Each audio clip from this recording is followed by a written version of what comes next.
Naisip nyo ba kung anong gagawin natin ngayon? Ang gagawin natin ngayon is yung paghahanda ng tinatawag na lamayo. Lamayo na karaho. So, ngayon papakita natin kung paano ito ginagawa. So, yung isda natin ito is sa tawag dito namin sa amin is karaho. Ang English na tawag dito, pangalan nito is parang lizard fish ata. So, ang isdang ito is, yung ngipin niya is napakatalim. Parang, yan o. Tingnan yung ngipin. Parang maliliit na lagari. So, pag ginano mo yan, matutususukan yan. So, parang, so, ang gagawin muna natin is, tanggalan ng kaliskis, tsaka idadaing. Tapos, imamarinate. So, simulan na natin.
So ito yung gagawin natin para marinate, suka, toyo, bawang, luya, lemon o kalamansi, tsaka asin.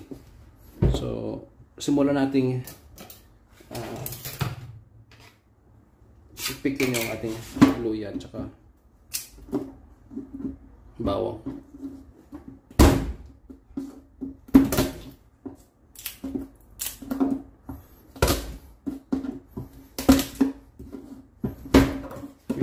Malsik.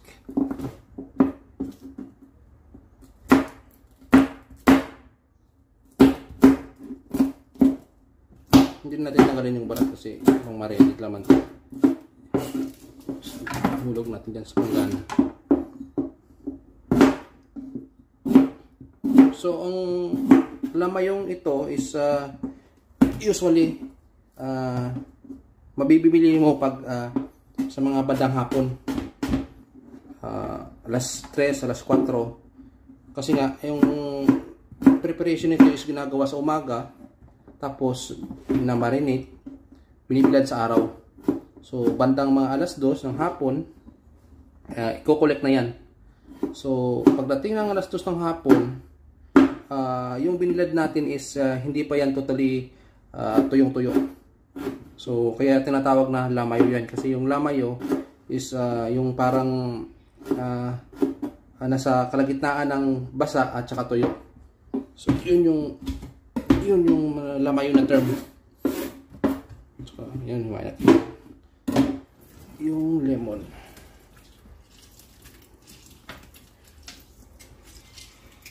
Tanggalin natin yung sangkalan.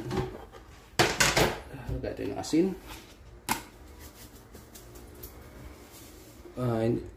Hindi lang, kaunti lang. Kasi pangit pag maalat. So, suka.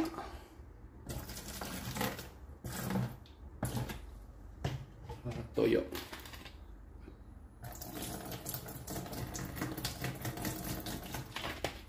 Ngayon, haluin natin.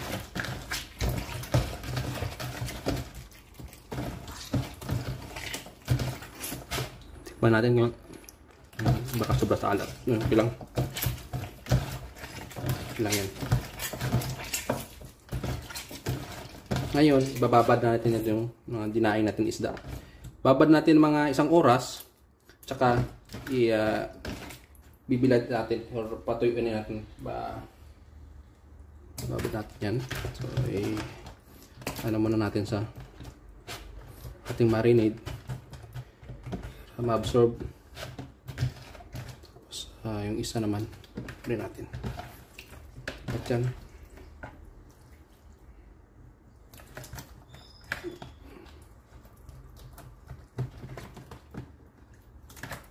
Yun.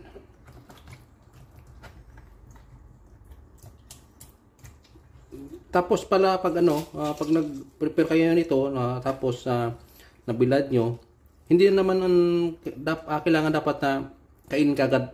So pwede pa rin nang kainin yan sumunod na araw.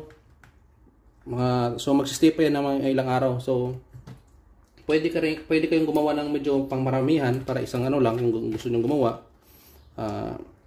Tsaka maglalas naman yan mga ilang araw.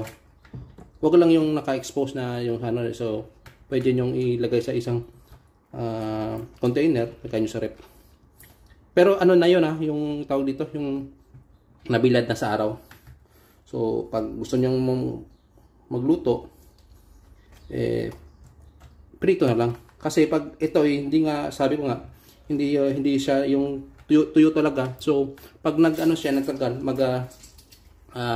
posibleng mag-molds yan kasi basa, moist. So lagay nyo sa rep at saka siguro mga 1 linggo matagal na yan. So mga 5 days yan. Pwede pa yan. At saka na-rep naman. Once na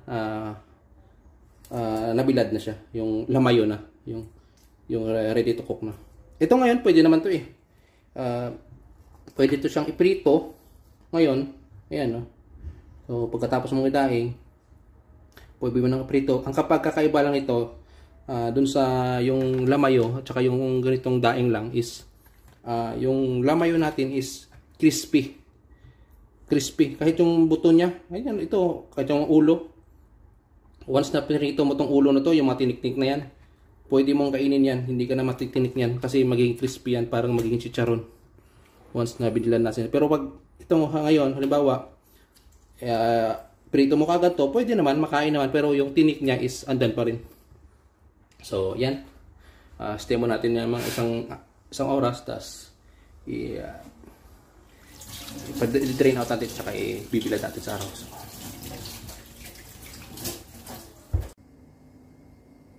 So, ito na po, after 1 hour, more than 1 hour. Bibilad na natin yung ating na marinate. So, ilagay natin dito. Tapos, tsaka natin lalabas yung lalagay natin sa labas. Painitan natin.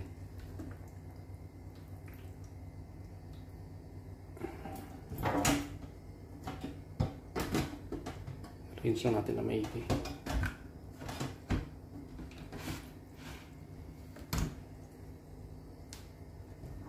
Yan. Tapos, ilagay na rin natin yung bawang natin at saka yung luya natin. Dadagdag natin dyan.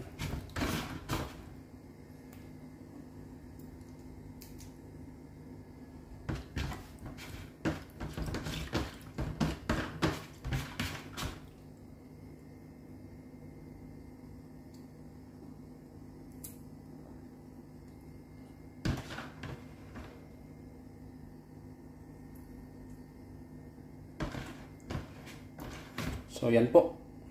Mamaya ipapakita ko na lang sa inyo kung ano yung itsura nung natuyo na. Ayan. Katapos ng buong maghapon na pagbibilad, ito na yung ating lamayo. So yan. So tuyo na siya dito sa labas. Yan. Pansin nyo, tuyo. Sa likod, ganun din. Pero yung laman niya yan, medyo malambot pa, basa pa sa loob. So yan yung tinatawag ng lamayo. So ito pala is pinutol ko na, hinati ko na. Yan, hinati-hati ko na. Tsaka subukan natin iluto natin. So, buksan natin yung kalan.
Yun, tapos na po. So, 4 na hati lang yung ginawa natin, yung pinito. Kasi yung dalawa is susunod na natin lulutuin. So, ito po. Yan, lamayo natin. Tapos, sausawan na